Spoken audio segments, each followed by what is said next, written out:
Alrighty, so it's time for another long range competition, so I need to load up some rounds.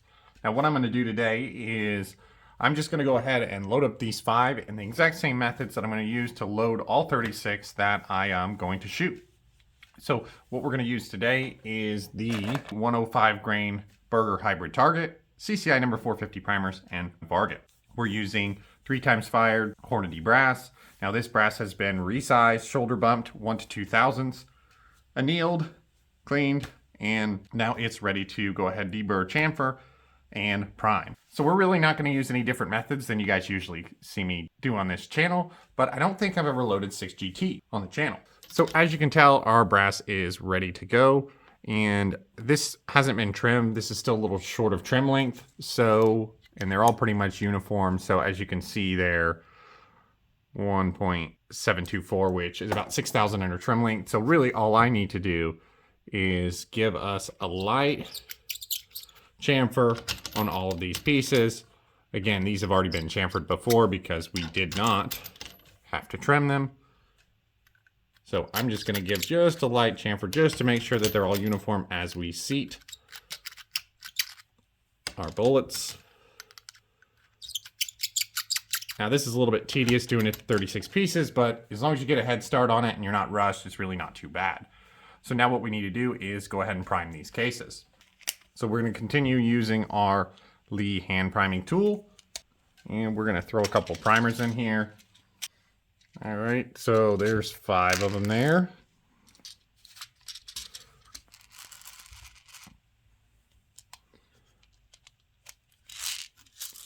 And we should be pretty well good to go.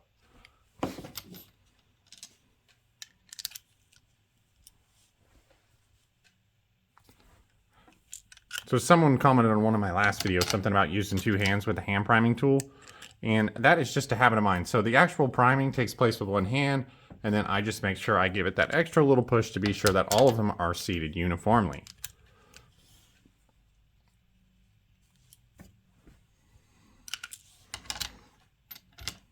So again, you're just going to watch me do 5 of them here, and that's just because I'm going to use these loads here to kind of confirm R0 and kind of confirm the load before we go out there. Not going to turn on the camera when I load all 36 because I want to be focused on loading and make sure we don't screw anything up. But as you can see there, now we have all of these primed. Nice looking primer, nice looking case, and we're ready for measuring out some powder. So I don't know if I talked about what we're actually going to load, but we're going to load 34.0 grains at about 2.561 cartridge overall length. Now we're going to measure cartridge-based ogive, which should come out to about 1.947. So let me go ahead and I'll get my Lyman Gen 6 filled up with powder, and we'll go ahead and measure out some powder charges. Alrighty, so we've had our Lyman Gen 6 warming up for about 25 or 30 minutes.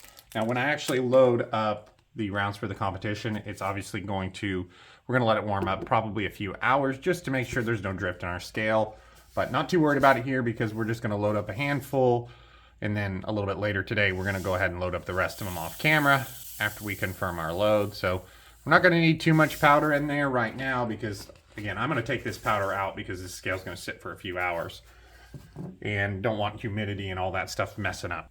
Make sure our scale is zeroed first. 122.8, that's usually what this pan weighs. So 34.0, and we're gonna go ahead and start that first one. So as you guys can see here, I think you guys have seen this on the channel before. I really like it. It's not super expensive. I think it was, well, I don't know, maybe around $200, and it's really done a good job for me. I've had it for maybe a year and a half now, so really happy with this. It's not the fastest, but you know, seems like it does a good job weighing out powder.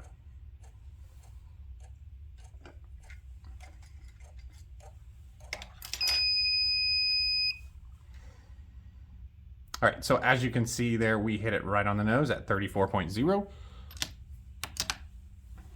Occasionally we'll over or undershoot it by 1 or 2s. See, we're kind of fluctuating. It must be on the low side of 33.9. So occasionally if that happens, I'll take my brush and just give it 1 extra piece. Should be easily right in the middle of 34. And If we want to be really double sure, you can drop that on there a couple times. And 34.0, and we're going to go ahead and dump that load. And we're going to go ahead and get another one there.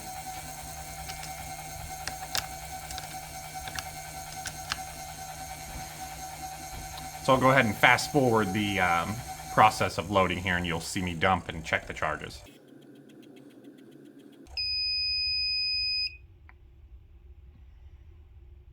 All right, so you guys can see there, we pretty much right on the money there. We're kind of trickling back and forth, aren't we?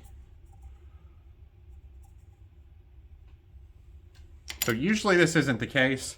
Usually it's pretty good at staying pretty stable on whatever it's on. But 34.0, maybe we just overshot it, took a couple kernels out there, and we're gonna dump 34 grains.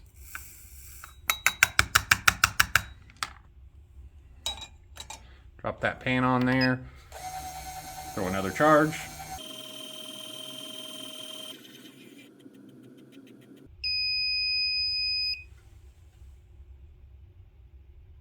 All right, so as you can see there, we dumped another one, just a 0.1 grain light.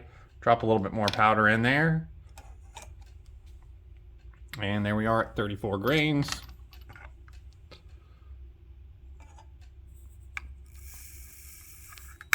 So it usually does a good job hitting it right on the money. It'll either hit it 0.1 over or 0.1 under, and usually that's pretty easy to correct.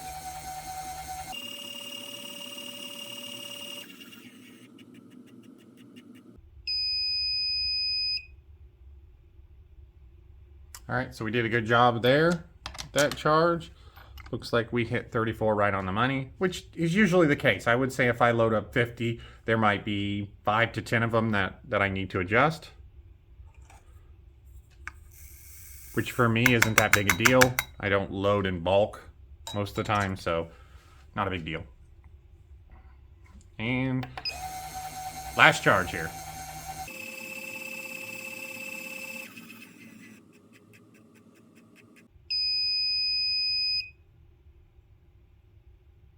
All right, we hit that one on the money as well.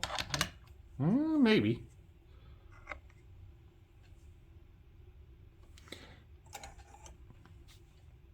So just a little heavy on that one.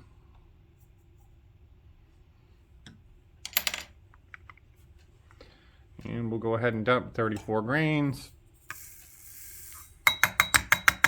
Now, the one thing that this scale does not do a good job with is ball powders, because when it dumps them, the first few pieces tend to bounce out of the pan, which is a huge pain in the butt. So if you want to use ball powders, I don't know, don't use this kind of powder measurer. But anyway, that's all 5 of them measured out, and we'll go ahead and get set up for bullet seating. All right, so bullet seating is probably going to be pretty simple. My 6GT die, I haven't loaded anything since last time I kind of developed this load, so it should be pretty simple to go ahead and get things set up. Now, what I always do is double check to make sure that every single case has powder in it, and it looks pretty even before we go ahead and seat these bullets. Now, our case fill is pretty low. We're not compressing these loads or anything like that. So, and for these competition loads, I will probably twist about 45 degrees and double seat. But I don't know if you guys can hear that or not, but there's powder moving around, so it's definitely not a compressed case. Let's go ahead and see what this one measures for overall length. All right, so that one there is measuring out just a bit long at 1.950, so 3 thousandths long. Let's go ahead and seat another one there. I really need to invest in a better caliper. That's just a cheap Harbor Freight caliper, so really we're probably only going to get within, I don't know, a couple thousandths of the same every single time, which isn't ideal for precision reloading. So yeah, so that one is measuring 1.948, which is 1 thousandth off our target. Now the difficult thing is, because I have this crappy caliper, is there 2 thousandths of variance in our cartridge-based OJAG measurements, or is that just difference in our caliper? Now, this is the methods that I usually use on the channel, and we've had pretty good success. There's 1.949. So, you know, again, I highly doubt this caliper is accurate within 1 thousandth. So, Usually if I can get it somewhere between 1 and 2 thousandths, I'm pretty happy with that. And it's produced pretty good results on the channel as well. Maybe sometime soon I'll invest in a better caliper. And that one is 1.948. So again, consider that one close enough to our goal. And the last one of these 5 here that we're going to load on camera.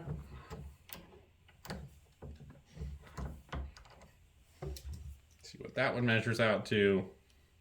All right, so that one's 1.949 as well. So again, we're within 2 thousandths of that goal, and we've got 1 or 2 thousandths of variance. Now again, I don't know if that's in the bullet or if that is just purely because we're using a crappy caliper. So as you can see, we've got a pretty nice looking bullet there, pretty nice looking cartridge, and I think it's going to shoot pretty well. All right, so there's the 5 that you guys saw me load up here. Now what you're going to see is we're going to go ahead and take these out at 100 yards and check our zero, make sure we're pretty close, and make sure the load still shoots and get some velocity numbers. So you guys will see me on the range in a second. All right, we're out here on the range. This is my Seekins Havoc hit. Chambered 6 GT, 24-inch barrel, 1 1/8 twist. It is the day before. I'm going to go shoot a competition. So we're trying to just double check our zero and make sure this load's good, get some velocity numbers. All right, so target is at 100 yards. That dot you actually see on the target today is a 1/2 inch. I cut one of my inch circles in half, try to get a little bit better aiming point. I have been a little bit displeased with my aiming dot lately, so we're trying to make that a little smaller, see if that helps with group consistency and things like that. Now what's not going to help for group consistency today is it's quite windy. It's probably blowing 10 or 15 mile an hour off the left, and it's gusting a little bit higher than that, so hopefully that doesn't screw things up too bad, but there's nothing I can do about it. It is a nice day. It's about 70 degrees.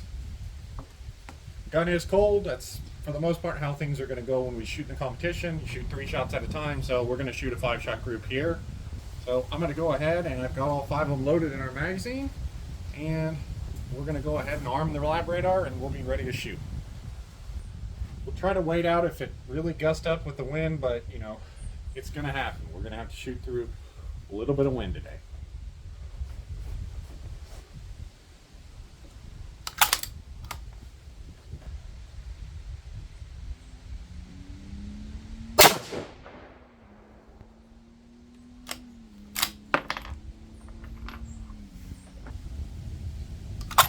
Alright, we're quite close with our zero with that cold bore shot, so let's see.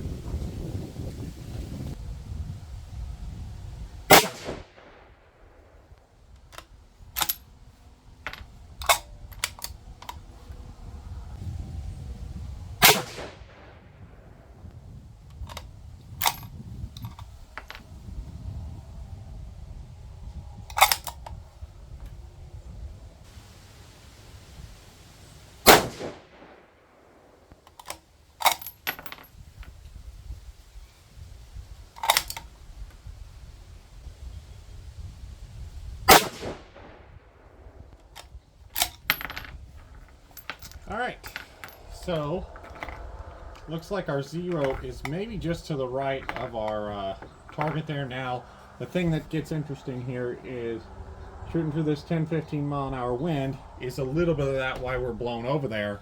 I don't know. Those 5 shots we averaged 28.94 feet per second.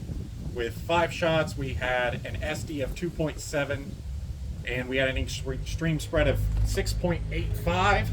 So now the question is, should I move the scope ever so slightly to the left? We had that one shot that went just a little high, and then the others grouped right in there, so that could have been the wind gusting. Let's get over there, let's take a closer look at the target, and we'll talk about whether I'm going to move the scope or not. Alright, so I'm pretty happy with this group size. 0.70 for group size. We're just a little bit to the right, so I went ahead and adjusted the scope 1/10 mil to the left. Don't know if the wind is playing with that one that we shot out to the left, but still going to be pretty good for the competition. Now, velocity consistency was excellent. We shot a 28.94 feet per second, 2.7 SD, and a 6.8 ES. So this should perform well out to long range. So hopefully you guys enjoyed the video, And you guys are going to see the long range competition again, probably in about a week. So hope you guys enjoy it. And thanks for subscribing, and we will see you next time.